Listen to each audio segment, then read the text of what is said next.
Good day, 360 family. Welcome to another episode of 360 Live. It's Saturday. I keep forgetting the date, 9th of November. Welcome. Before we start, guys, as per usual, please post your questions down below in the descriptions box. Also, subscribe to the channel. I see the channel's been growing from strength to strength. And once again, thanks to all of you for making this channel what I thought it would be, an interactive, fun, exciting channel of conversations about cricket, the game we all love so much. Also like the show, guys, and buckle up because we've got a lot to discuss. Well, not a lot, but some interesting topics. And yeah, very interesting. I just got back from the under-9 game. My boy got out for 2 runs today, so a little bit sad about that, but he gave his best. They were chasing as I left, and he just got out. Some handy cricketers out there, so hopefully they've made a good run at this total they're chasing down.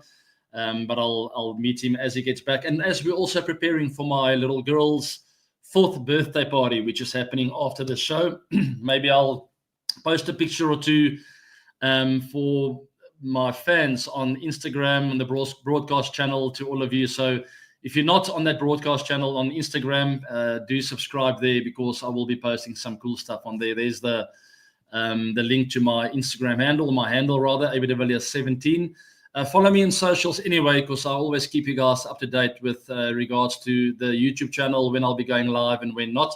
I am starting a touch late today because I wanted to watch my boy bat. It didn't last long. So yes, bittersweet moment there, because I'm with you guys, but my boy got out. It is what it is. It's sport, right? And there's only one way to learn, guys, and that's through disappointment and failure. You've got to go through these steps, and it's very difficult to explain that to a 9-year-old, but it is what it is. We all have to go through that. Even as we pull up the South African-India game here, Sanju Samson, who scored a massive 100, he had to go through all those steps and ladder it up to where he is today, back-to-back T20 international 100s. Absolutely incredible. I'm very proud of the guy because I say proud because I do have a personal connection with him. We've been in touch for a number of years now. Talking about the game of cricket, I absolutely love chatting to Sanju. As you guys know, I am a big fan, and I always punt him with a Rajasthan Royals team, and I want him to do well because I love the way he plays. He scored 100 at the Chinnaswamy Stadium once. Against Bangalore. I was out there on the park and I realized that day this guy is something special, and he's proving me right. Absolutely incredible. 107 of only 50 balls, guys. Now, for those of you who have followed Sanju Samson, I haven't often seen him bat above a 200 strike rate. He's generally more conservative up front. He's usually comes in between 140 and 160 on his good days. And both these hundreds he scored back to back now have been very, very fast, especially this one, 214 strike rate. So something is triggered there, something is clicked in his game, which is absolutely great to watch. And I mean, the thing about him is he makes it look effortless out there. He plays conventional cricket strokes. I don't see a lot of experimentation going on there, not a lot of creativity with regards to funny shots. He doesn't seem like he wants to entertain the crowd or trying to please someone. He just sticks in his little bubble and he plays good cricket shots. He's easy on the eye, beautiful cover drives. Anything short, he picks up well. He's early on that. And he dominates the spin, as we saw 2 overs of spin up front from South Africa, which I didn't think was a very good move. Understandably so, because we had 3 spinners in the team.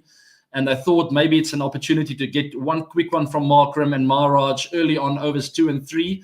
Which backfired a touch. I mean, it wasn't overly expensive, but definitely got a bit of momentum on the on India's side. And when the seamers came back on, the swing was sort of gone after 3 overs, and they teed it up in this last few overs off the power play and set the perfect platform for the Indian batters, in particular Sanju Samson, to accelerate from.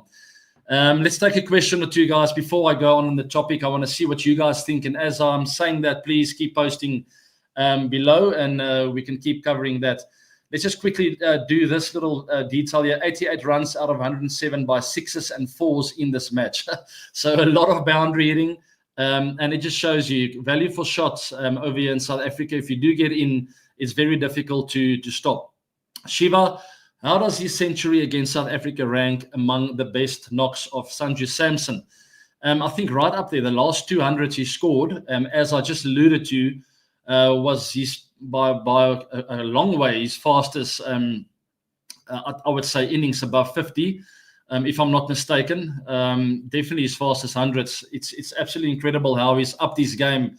And I want to say he's more aggressive, but he's not really more aggressive. It's just almost an awareness thing, if you know what I mean, attention to detail, and maybe just a deep confidence in his own ability in his game, where I feel he gets in a bit sooner than per usual, where you would usually go at a runner ball for 15 to 20 deliveries. And now he takes 1 or 2 balls and he just settles into his technique and his game plan. So it's really cool that I'm witnessing this, and all of you as well, where a sportsman goes from 4th to 5th gear in his career, not with the way he's accelerating, because I always refer to gears, but Sanju is just up the gear in his game. And I hope the selectors are watching this, and for all the formats. That's what I'm talking about. I want to see this guy play all the formats.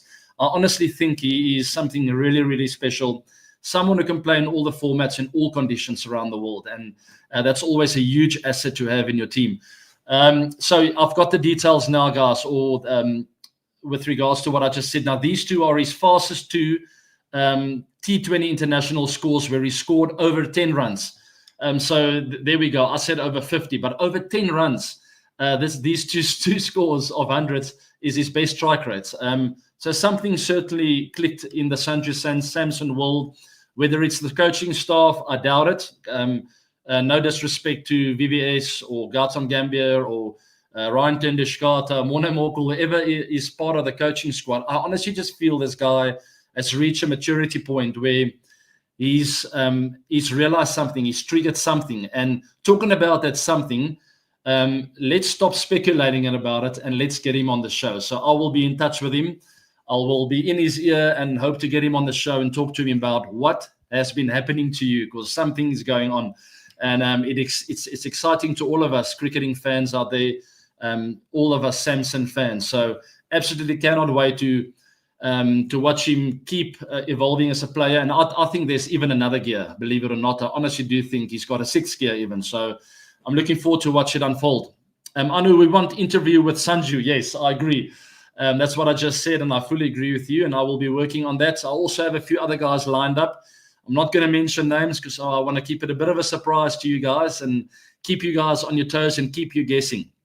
All right, so we will be getting to that. All right, guys, let's move on to the next topic, or shall we talk a little bit more about India and South Africa? I don't want to talk about it. South Africa got hammered out there. So, Kashif, let's take this question then. What went wrong with South Africa last night? So I do think a couple of errors up front with regards to tactics. I don't think you can afford, yes, maybe the Durban wicket sometimes takes a bit of spin. Sometimes maybe the thinking was with that new ball, one will turn, one will skid on. I don't know, but I would hardly ever think about the idea of bowling a Markram and a Maharaj in overs 2 and 3. I honestly don't. I think there was enough in the wicket for the seamers to have a full go in those first 3 or 4 overs. I would have played it completely the opposite. Get your seamers on there for 3 or 4 overs.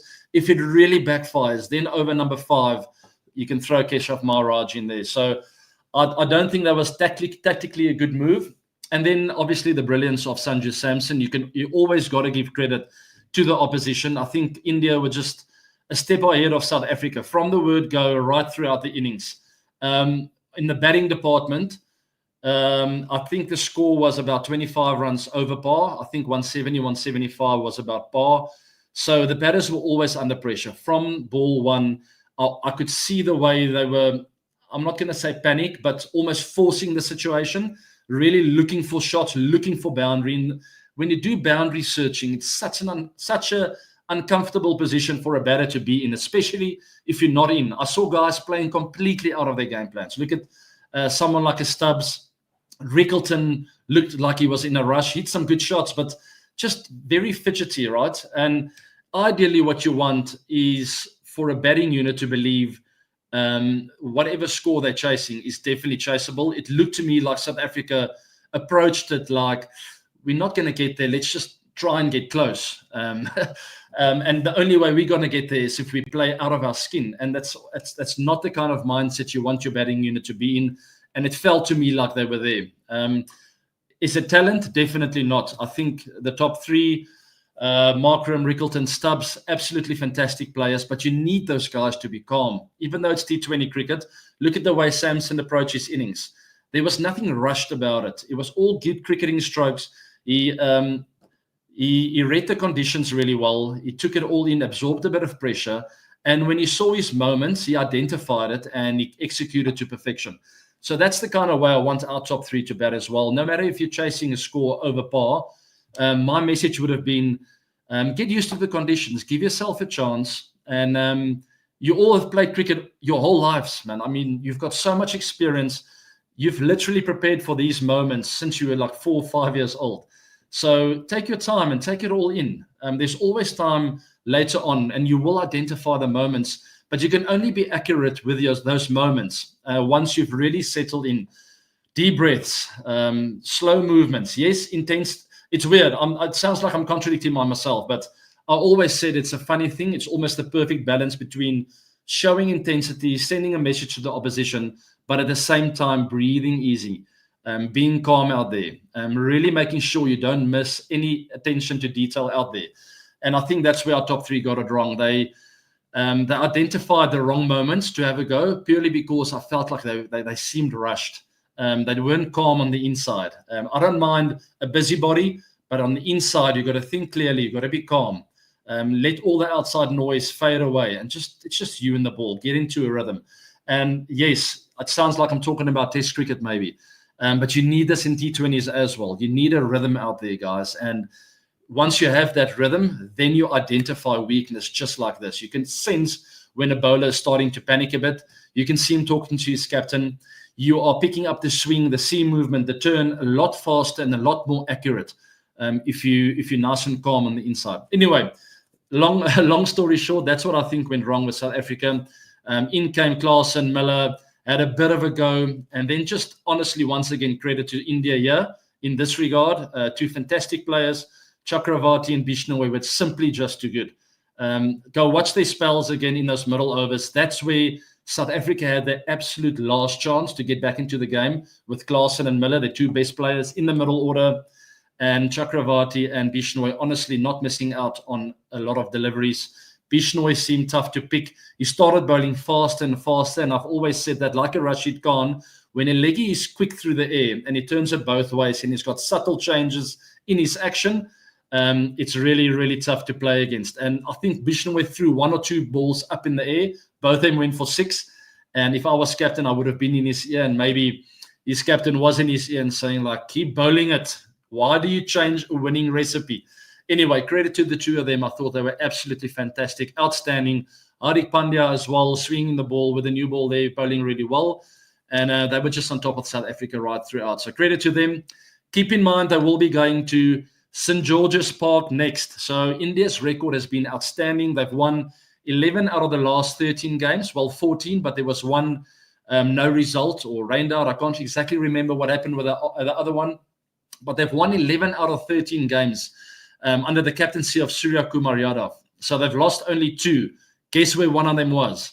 St. George's Park, South Africa. So there's a little glimmer of hope for South Africa. India will be returning there in the second T20 international of the series to play against South Africa. So hopefully South Africa will get back into the series in the second one. I know there's a lot of Indian fans out there who are shouting at me and like, no, we want to clinch the series now. But let's have a game here, guys. Come on, 1-1 would be fantastic. Series decider right here at Centurion Park and close to my home. I'll be sending the family over there to go watch. My boys will be going out there to watch the game. I think that'll be outstanding to have a series decider over here at Centurion Park up in the northern part of South Africa. Anyway, ABD, sir, how do you pronounce the new name of Port Elizabeth? Oh, my word. You've put me under pressure here. It's not easy. It's Taberga. Ashwell Prince gave me so many lessons. I still can't get it right. It's not easy, but it's something along the lines of you got to click your tongue a bit, like Taberga. I hope I'm right. To all of you from the Eastern Cape. Please help me out. I'll cover it in the show in the week, and I'll get some voice clips from you guys to get the perfect pronunciation. I don't think I'm far off, but that's where they'll be going. Port Elizabeth, now known as Berga. There's a bit of a as well there at the back end of the word. I don't think I'm far off, but anyway, it's St George's Park. Absolutely incredible ground to play cricket at. The band will be there. There will be an atmosphere. Hopefully, that will be part and parcel of the reason why South Africa is going to go 1-1 is that atmosphere. People of Port Elizabeth at St George's Park, Berga, please go and support the Proteas. We need to get back into the series as soon as possible. All right, let's move on to the next topic. Enough from India and South Africa. Australia and Pakistan. Pakistan.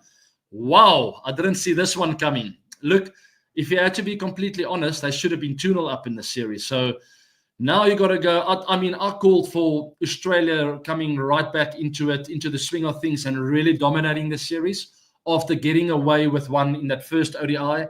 But no, they let it slip completely, and maybe they're completely out of form. Lots of individuals seem to be out of form, especially with the bat in hand. They didn't give the bowlers anything to bowl at in the second ODI, and Pakistan were absolutely phenomenal with those two openers flying away. Just incredible shot making from the left-hander and the right-hander. If we can get their names up, I think one is Abdullah and the other one Siam. I can't remember what his last name was. I'm not very familiar with him, but it's very refreshing to see two young, very talented players for Pakistan out there opening the batting in Australian conditions. Let's keep in mind it was at Adelaide. It is possibly the best chance for Pakistan, and when India go over there as well to play the test match there, I've always called Adelaide to be the best chance for guys coming from the subcontinent to adapt. It's quite low and slow, takes a bit of turn at times. So I think Pakistan felt at home. Saim Ayub and Abdullah was the other one, the two openers. Phenomenal batting up front. I watched some of the shot making, really, really good. They looked like they were at home in Adelaide, and the bowlers had nothing to bowl at. I mean, Hazelwood, Cummins, and all of them tried really hard. Yes, the other openers, Abdullah Shafiq. Thank you to the backroom team helping me out there. Saim Ayub and Abdullah Shafiq. I think it's some bright sparks for Pakistan cricket. And I mean, I called for Pakistan cricket, and it seemed like they were in turmoil not long ago. And here they are in Australia, right in the ODI series. So congrats to them, and well done to all Pakistan fans for sticking to your team. I still feel they have work to do in the administration box from the top. They need to sort things out with regards to their coaching strategies, their selection panel, make it clear for the players. All you guys need to do, go out there and win games of cricket. Give it your best shot, prepare well, and play for your nation. Where I feel it's filtered down a little bit into the team, but they're showing no signs of it right now. Okay, so let's skip all of that. I'm very happy for Pakistan, very happy for those two openers. Abdullah Shafiq and Saim Ayub, well done, and stronger and better, hopefully, in the next ODI even. They're right back in the series, and it's all to play for in the third one, which will be happening really, really soon. Fayad Munir, Pakistan win against Australia, historic victory, spot on. Congrats to you and your team and all Pakistan fans out there. And I'm sorry to call for turmoil or that there's turmoil within the Pakistan board. I don't think I'm far off with that still, but at least the performances are there, and it looks like there's a little light at the end of the tunnel. Hopefully they'll sort this stuff out in the admin box as soon as possible. Next up, surprise, Jimmy. Oh, Jimmy. Jimmy Anderson. I love playing against this guy. Absolute legend from England. Guys, he's put his name up for the IPL. Don't fall off your chair, please. Stay calm. Take a few deep breaths like the South African batting unit was supposed to do the other night. Deep breaths. Jimmy Anderson might be going to the IPL. Look, I'm childishly excited about that. I don't know how good he will be. He's 42 years old, going to the flat wickets over there in India. There's some of the best seam bowlers. There's some of the best T20 bowlers in the world that struggle over there. I think of some incredible players that have gone to RCB in the past that have really had a tough time to adapt there, to find a way to restrict the batters. Look, you never know. What I think here is I hope someone picks him up purely from an experience point of view, almost having like a bowling captain in the change room, whether he plays a lot of games or not. it doesn't really matter. It's fantastic that this guy is keen to go over to India for a few months of the year and share his experiences with some of the younger Indian players and other overseas players from around the world. Fantastic. I honestly like this. It almost gives me the same kind of feeling with MS Dhoni that decided to take a pay cut. Here's Jimmy, 1.25 crores as a base price, which is not a lot for the status this guy's got. Maybe he will go for only 1.25 and still he's prepared to go over to India, leave his family for almost 3 months, and maybe not even play a game and share a dressing room with some of the Indian young fast bowlers. I think it's fantastic. And if I was one of the franchise owners and I could get Jimmy for 2 or 3 crores, I would take him, purely because I would believe that there's a lot of experience that can be shared with some of the young players. And just his aura in the dressing room will give the bowling unit confidence, This guy knows his game inside out. He's 42 years old. He might not be able to execute as well on the park anymore, but he still knows exactly what's required to win games of cricket with the ball in hand. So, Jimmy, well done for putting your name up. We're always surprised, so don't take offense. I had a little chuckle when I saw this, but then I thought, you know what, it's actually fantastic, and it would be awesome to see him in the IPL, even if it's just for his experience and sharing a dressing room with some of the youngsters. All right, let's move on from Jimmy then and the IPL to more general questions, guys. I will be taking a few questions, and then I'm going to party with my young little 4-year-old girl. She's turning 4 on the 11th of November. Very much looking forward to that. Some friends will be coming over to our house. My wife's been working endlessly this week. She's very stressed out. She wants it all to be perfect. It's a butterfly-themed party. And the little girl is just incredibly excited, and I'm very proud of her. She's very mature for her age, and she keeps this family going. She's the heartbeat of this family as the youngster. And I actually do think my 2 older boys are a little bit scared of her, and so am I. Anyway, Sujay, thanks for being a super fan. This is your huge fan from Bengaluru. Love all of you from Bangalore. Thank you very much. Any changes in the Proteas 11 you're expecting in the next T20 international? I do hope so. I actually haven't seen news from Kagiso Rabada. You guys can help me maybe in the back room. Is he missing out on the whole series? Was he rested only for the first one? It would be awesome to see him back. Look, even though we lost, and it will sound like an excuse, it was still a very inexperienced Proteas team. Very excited about Andile Simelane, that I saw as an all-rounder. He was a bit nervous with the ball in hand, looked at home with a bat in hand. He hit that 6 up front, but I liked what I saw with his technique, even though he went out only after a few deliveries. There's definitely something to hold on to here. So, very inexperienced team. Hopefully we can get some experience back into the side which will be a very important game at St. George's Park, and then hopefully a series decider at Centurion. We'll see how that go, but I don't know. That's up to the coaches if we're going to make any changes here. It's very easy to say let's change a team because they've lost. As we quickly look at the squad there, sorry, I've got to come a bit closer. Luto Sipamla, perhaps. Marco Jansen was already playing. Otniel Bartman, he's pretty good and fairly experienced compared to some of the others. I know Luto Sipamla, beautiful fast bowler, gets a bit of a waist swing. He's done really well of late. Everywhere he's gone, he was one of, if I'm not mistaken, maybe even man of the match in the T20 tournament that was played here, the domestic tournament in South Africa. His team won that tournament as well against the Titans, the Sky Blues, my team. And I think Luto Sipamla picked up 4 wickets in that final. He's a wonderful bowler, so perhaps he will come in. But yeah, it's a difficult one because Otniel Bartman is also a very experienced player. He played in the World Cup. There's no Kagiso Rabada obviously in the squad. So yes, he's been rested for this series. Thanks for the confirmation. I haven't seen the squad yet, guys. I literally just saw the playing 11 last night. So apologies for that. But I don't know. It's difficult. It's easy to make changes when you've lost a game. But I do expect one change perhaps in the bowling department, either Sipamla or Bartman to come in.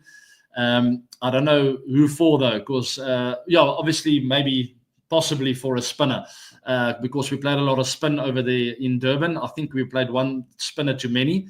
Over there in Port Elizabeth, it also takes a touch of turn, but your seamers are really important over there in Gqeberha. at St George's Park. I'm not going to try that word again. That's the last time. Anyway, Captain Keshav Maharaj, he's a fighter. I think you saw some of that fighting spirit last night. Even though we lost by a big margin, he was still throwing himself around the park. What I loved, it was 1-4 Sanju hit. I think it was Sanju. And Keshav was chasing after it. And I mean, it had already hit the boundary rope, but Keshav decided to take a big dive. Just a bit of commitment. He's an older guy. He's not 22 anymore. And he wanted to show his team that he's committed to the cause here. Yes, they got a hiding yesterday, but believe me, Keshav Maharaj and his troops will be back. He's a fighter, that guy, and he will always be in the battle. He would have taken a big knock yesterday from that loss. He doesn't like losing. He will be fighting as hard as he can to get this team back in the series. All right. Thanks, Sujay. Last couple then, guys. 2 more questions, and then I'm going to leave you for this beautiful Saturday afternoon. Well, afternoon in South Africa. Maybe it's evening wherever you are. Maybe morning over there in the US. MRC Cricket, AB, I still remember you singing Summer of 69 when you used to play in RCB. Just want you to do it again. I will... Look, I've learned from my mistakes. You don't just, as a singer and songwriter, you don't just improvise. You don't just jump on the stage and go. I've looked back at those videos and I cringe. I feel embarrassed. All these musicians, guys, Lady Gaga, Bryan Adams, all the great musicians of the world, they prepare. Preparation is key. The albums you listen to, they take it to a studio, they get it mastered and mixed. All kinds of sound checks in there, sound, whatever, bites and whatever. I don't know. They use technology. That's the long and the short. And here's AB de Villiers rocking up on the stage and going, hey, don't do it. If you're a singer, don't do it. Prepare a little bit. Go and practice the song. Make sure the sound is good. Make sure there's a proper DJ and the mic and the balance between the mic and the sound system. It all works. Otherwise, you will be laughed at, like me. Anyway, I had fun that night. I'll never forget it. I was on stage. I can't remember the name of the place in Bengaluru, but it was a beautiful spot, karaoke bar kind of thing. And I was on the stage with the entire RCB team. They pushed me up there because I'm quite shy. But the minute I was up there, I decided, you know what, here I am now. Don't shy away from the challenge. Have a full go, and I did. Unfortunately, it's on YouTube, and people have to listen to that again. Not great. Anyway, moving on to the final one then, guys. Harsh Yadav. Hi, AB, I'm a big fan. Thanks for that. Which innings of yours do you like to rewatch the most? So funny story. I woke up at 6 o'clock this morning because my middle son, John, his cricket lessons, not his cricket lessons, his cricket day, because he still plays with the softball. He's only 7 years old. Starts at 7 o'clock, 7 a.m. And my other boy's game started at 8:30. So when I got up at 6, I made tea for everyone, coffee for my wife and I got to the television screen and they had the Pink Day game on, my 2 boys. And I said, no, guys, come on. What is this now? And they said, no, we need some inspiration for today's game. Obviously, it didn't work because, John played well. AB only got 2, gave his best shots. I'm still proud of him. It is what it is. It's sport, right? It's up and down, the roller coaster ride of sport. And I've always told youngsters when I speak to them about what I've learned over my career, and that is not to ride the roller coaster of sport, not to let your emotions be there when you're doing well and to be there when you're not doing well. Obviously, on the inside, you will feel disappointed not playing well. But your attitude and personality, your attitude towards life, towards your teammates, towards your parents, your peers, need to be consistent, irrespective of ups and downs of sport. Because the minute you start riding that thing, you will be very inconsistent as a human being as well. And that's what you don't want. There's a very fine line between success and failure. And not only in sports, in life as well. And make sure as a person, as a human being, you add value, irrespective of how well you do in life, how much money you have, and how much of a bad break you just got. You bumped your car and you got to pay X amount of money to fix it. Good stuff happens and bad stuff happens in life and in cricket and in sport, and learn to deal with it and learn from those experiences. That's the beauty of life. It's part of why we're here, right? Try and keep that personality as consistent as possible, and add value wherever you go. So I've always encouraged my 2 boys, like, sometimes you're going to do well, you don't boast, But sometimes you're going to have a very bad day at cricket. You're going to get a duck and you're going to hit for a lot of runs. You might even drop a catch as well. That is the ultimate bad day. But then find a way to add value to your team, whether it's by a smile or a high five for someone who's done well. Share your sandwich, give someone a drink, give a player a hug and say, you saved us today, great shot. Throw balls to someone on the side if you're out and he's going into bat next. Add value, because ultimately that will make you feel better as a person as well. That's part of the healing process. And the next time you get your opportunity, I think you will take it with both hands. So, yeah, just a little piece of advice. I still get it wrong from time to time, but it's one of the biggest lessons I learned throughout my cricketing career. Okay, one super chat question and then I'm going.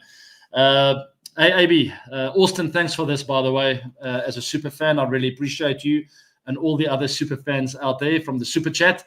Rishabh Pant or KL, who would you choose for RCB? Would love another number 17 firing at Bangalore. Pant can be RCB's future after Virat for the next 10 years. Yeah, I hear you. I think it's incredibly unlikely that we'll get hold of Rishabh. I think he will be too expensive, and I think all the franchises are going to go for him. I do feel Punjab Kings, will spend whatever they can to get him. That's my personal feeling. It's my gut feel.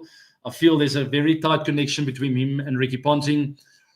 And I think we're going to see him over there at Punjab Kings. So we'll see if that happens. If not, I mean, it'd be great to get Rishabh. I just think it's going to be too expensive. And I've told you guys, I want RCB's focus to be on the bowling department and also on classy spinner, world-class spinner, and also on some local players. I want some Bangalore players in there.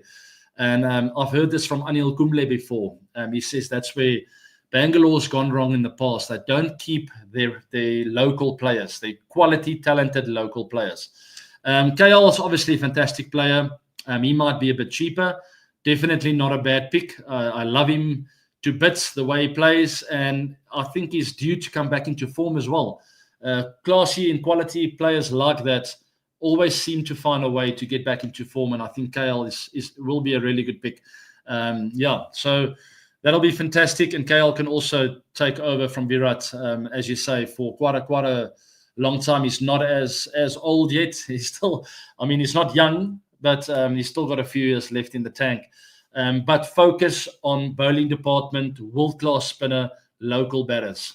And then you can chip away with some other stuff. That's my gut feel.